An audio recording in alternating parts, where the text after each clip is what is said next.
صحیح بخاری حدیث نمبر 7۔ ترجمہ ہم کو ابو علی کم بن نافع نے حدیث بیان کی۔ انہیں اس حدیث کی شعیب نے خبر دی۔ انہوں نے زہری سے یہ حدیث سنی۔ انہیں عبید اللہ ابن عبداللہ ابن عتبہ بن مسعود نے خبر دی کہ عبداللہ بن عباس سے ابو سفیان بن حرب نے یہ واقعہ بیان کیا کہ ہرقل شارون نے ان کے پاس قریش کے قافلے میں ایک آدمی بلانے کو بھیجا، اور اس وقت یہ لوگ تجارت کے لیے ملک شام گئے ہوئے تھے، اور یہ وہ زمانہ تھا جب رسول اللہ صلی اللہ علیہ وسلم نے قریش پر ابو سفیان سے ایک وقتی عہد کیا ہوا تھا۔ جب ابو سفیان اور دوسرے لوگ ہرقل کے پاس ایلیا پہنچے جہاں ہرقل نے دربار طلب کیا ہوا تھا، اس کے گرد روم کے بڑے بڑے لوگ، علماء، وزراء، امراء بیٹھے ہوئے تھے۔ ہرقل نے ان کو اور اپنے ترجمان کو بلوایا، پھر ان سے پوچھا کہ تم میں سے کون شخص مدعی رسالت کا زیادہ قریبی ہے؟ ابو سفیان کہتے ہیں میں بول اٹھا کہ میں اس کا سب سے زیادہ قریبی رشتہ دار ہوں۔ یہ سن کر ہرقل نے حکم دیا کہ اس کو ابو سفیان کو میرے قریب لا کر بٹھاؤ اور اس کے ساتھیوں کو اس کے پیٹھ کے پیچھے بٹھا دو۔ پھر اپنے ترجمان سے کہا کہ ان لوگوں سے کہہ دو کہ میں ابو سفیان سے اس شخص کے یعنی محمد صلی اللہ علیہ وسلم کے حالات پوچھتا ہوں۔ اگر یہ مجھ سے کسی بات میں جھوٹ بول دے تو تم اس کا جھوٹ ظاہر کر دے۔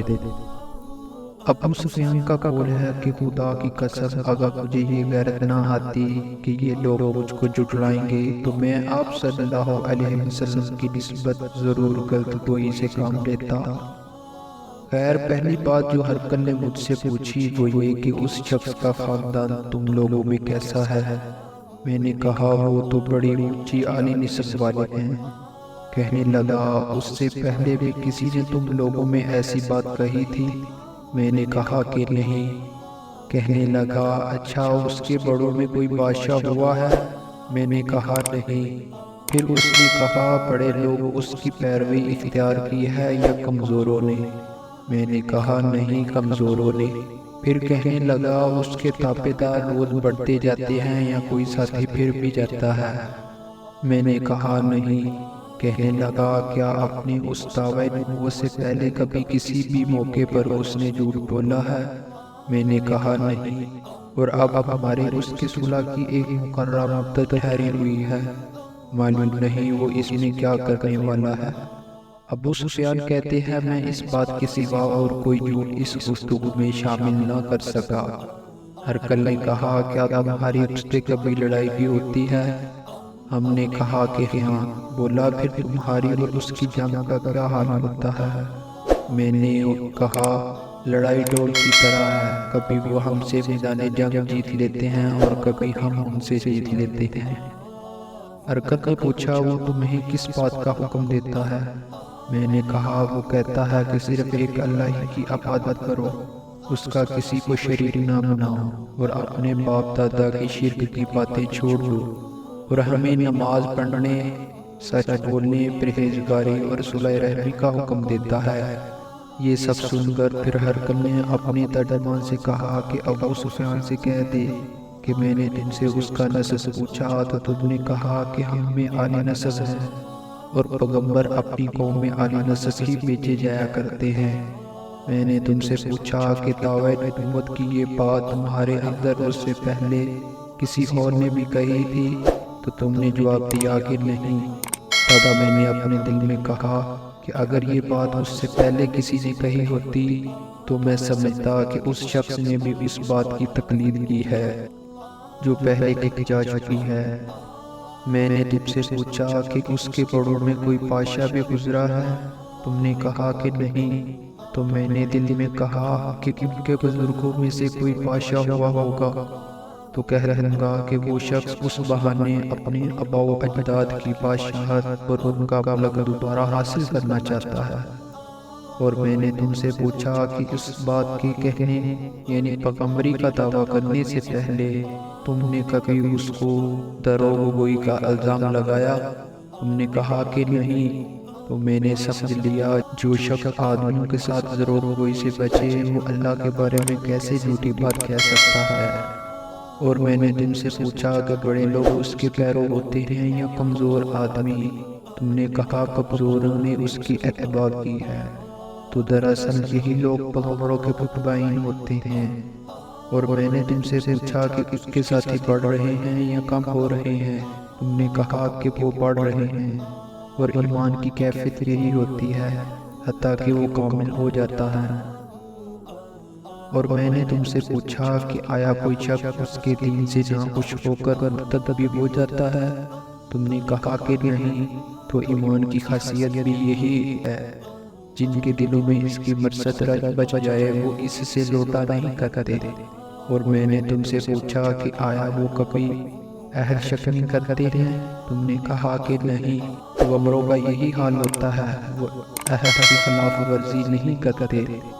اور میں نے تم سے کہا کہ وہ تم سے کس چیز کے لیے کہتے ہیں؟ تم نے کہا کہ وہ ہمیں حکم دیتے ہیں کہ اللہ ہی کی عبادت کرو، اس کے ساتھ کسی کو شریک نہ ٹھہراؤ، اور تمہیں بتوں کی پرستش سے روکتے ہیں، سچ بولنے اور پرہیزگاری کا حکم دیتے ہیں۔ لہذا اگر یہ باتیں جو تم کہہ رہے ہو سچ ہیں تو ان قریب وہ اس جگہ کا مالک ہو جائے گا کہ جہاں میرے یہ دونوں پاؤں ہیں۔ مجھے معلوم تھا کہ وہ پیغمبر آنے والا ہے، مگر مجھے یہ معلوم نہیں تھا کہ وہ تمہارے اندر ہوگا۔ اگر میں جانتا کہ اس تک پہنچ سکوں گا تو اس سے ملنے کے لیے ہر تکلیف گوارا کرتا۔ اگر میں اس کے پاس ہوتا اس کے پاؤں توڑتا۔ ہرقل نے رسول اللہ صلی اللہ علیہ وسلم کا وہ خط منگوایا جو آپ نے دہیہ کلبی رضی اللہ تعالیٰ عنہ کے ذریعے حاکم بصرہ کے پاس بھیجا تھا، اور اس نے ہرقل کے پاس بھیج دیا تھا۔ پھر اس کو پڑھا تو اس میں لکھا تھا، اللہ کے نام کے ساتھ جو نہایت مہربان اور رحم والا ہے۔ اللہ کے بندے اور اس کے پیغمبر محمد صلی اللہ علیہ وسلم کی طرف سے یہ خط ہے، شاہ روم کے لیے۔ اس شخص پر سلام ہو جو ہدایت کی پیروی کرے۔ اس کے بعد میں آپ کے سامنے دعوت اسلام پیش کرتا ہوں۔ اگر آپ اسلام لے آئیں گے تو دین و دنیا میں سلامتی نصیب ہوگی، اللہ آپ کو دوبارہ ثواب دے گا۔ اور اگر آپ میری دعوت سے روگردانی کریں گے تو آپ کی رایا کا گناہ بھی آپ ہی پر ہوگا۔ اور اے اہل کتاب، ایک ایسی بات پر آ جاؤ جو ہمارے اور تمہارے درمیان یکساں ہے، وہ یہ کہ ہم اللہ کے سوا کسی کی عبادت نہ کریں اور کسی کو اس کا شریک نہ ٹھہرائیں، اور نہ ہم میں سے کوئی کسی کو خدا کے سوا اپنا رب بنائے۔ پھر اگر وہ اہل کتاب اس بات سے منہ پھیر لیں تو مسلمانوں تم ان سے کہہ دو کہ تم مانو یا نہ مانو، ہم تو ایک خدا کی اطاعت گزار ہیں۔ ابو سفیان کہتے ہیں جب ہرقل نے جو کچھ کہنا تھا کہہ دیا اور خط پڑھ کر فارغ ہوا تو اس کے ارد گرد بہت شور و روغا ہوا، بہت سی آوازیں اٹھیں اور ہمیں باہر نکال دیا گیا۔ تب میں نے اپنے ساتھیوں سے کہا کہ ابو کبشہ کے بیٹے محمد صلی اللہ علیہ وسلم کا معاملہ تو بہت بڑھ گیا ہے، دیکھو تو اس سے بنی اسرق روم کا بادشاہ بھی ڈرتا ہے۔ مجھے اس وقت سے اس بات کا یقین ہو گیا کہ حضور صلی اللہ علیہ وسلم قریب غالب ہو کر رہیں گے، حتیٰ کہ اللہ نے مجھے مسلمان کر دیا۔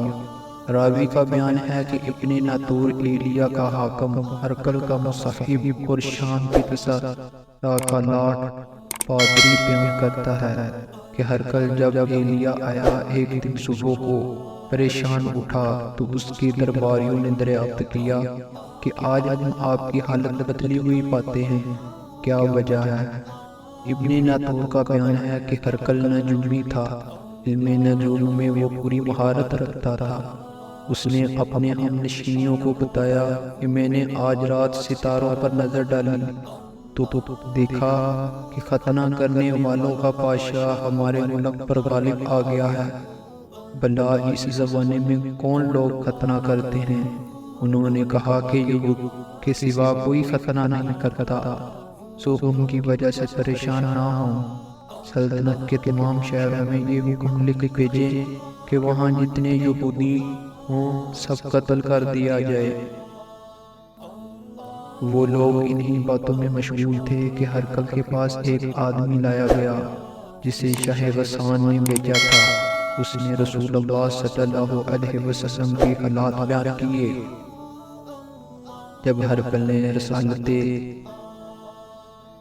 جب ہرقل نے سارے حالات سن لیے تو کہا کہ جا کر دیکھو وہ ختنہ کیے ہوئے ہیں یا نہیں۔ انہوں نے اسے دیکھا تو بتایا کہ وہ ختنہ کیا ہوا ہے۔ ہرقل نے جب اس شخص سے ارم کے بارے میں پوچھا تو اس نے بتلایا کہ وہ ختنہ کرتے ہیں۔ تب ہرقل نے کہا کہ یہی محمد صلی اللہ علیہ وسلم اس امت کے بادشاہ ہیں جو پیدا ہو چکے ہیں۔ پھر اس نے اپنے ایک دوست کو رومیہ خط لکھا اور وہ بھی علم نجوم میں ہرقل کی طرح ماہر تھا۔ پھر وہاں سے ہرقل حمص چلا گیا۔ ابھی حمص سے نکلا نہیں تھا کہ اس کے دوست کا خط اس کے جواب میں آ گیا۔ اس نے رائے بھی حضور صلی اللہ علیہ وسلم کے بارے میں ہرقل کی موقف تھی کہ محمد صلی اللہ علیہ وسلم واقعی پیغمبر ہیں۔ اس کے بعد ہرقل نے روم کے بڑے آدمیوں کو اپنے حمص کے محل میں طلب کیا اور اس کے حکم سے محل کے دروازے بند کر لیے گئے۔ پھر وہ اپنے خاص محل سے باہر آیا اور کہا، اے روم والو، کیا ہدایت اور کامیابی میں کچھ حصہ تمہارے لیے بھی ہے؟ اگر تم اپنی سلطنت کی بقا چاہتے ہو تو اس نبی کی بیعت کر لو اور مسلمان ہو جاؤ۔ یہ سننا تھا کہ پھر وہ لوگ وحشی گدھوں کی طرح دروازوں کی طرف دوڑے مگر انہیں بند پایا۔ آخر جب ہرقل نے اس بات سے ان کی یہ نفرت دیکھی اور ان کے ایمان لانے سے مایوس ہو گیا، کہنے لگا کہ ان لوگوں کو میرے پاس لاؤ۔ جب وہ دوبارہ آئے تو اس نے کہا، میں نے جو بات کہی تھی اس سے تمہاری ذہنی پختگی کی آزمائش مقصود تھی، سو وہ میں نے دیکھ لی۔ تب یہ بات سن کر وہ سب کے سب اس کے سامنے سجدے میں گر پڑے اور اس سے خوش ہو گئے۔ آخر ہرقل کی آخری حالت یہی رہی۔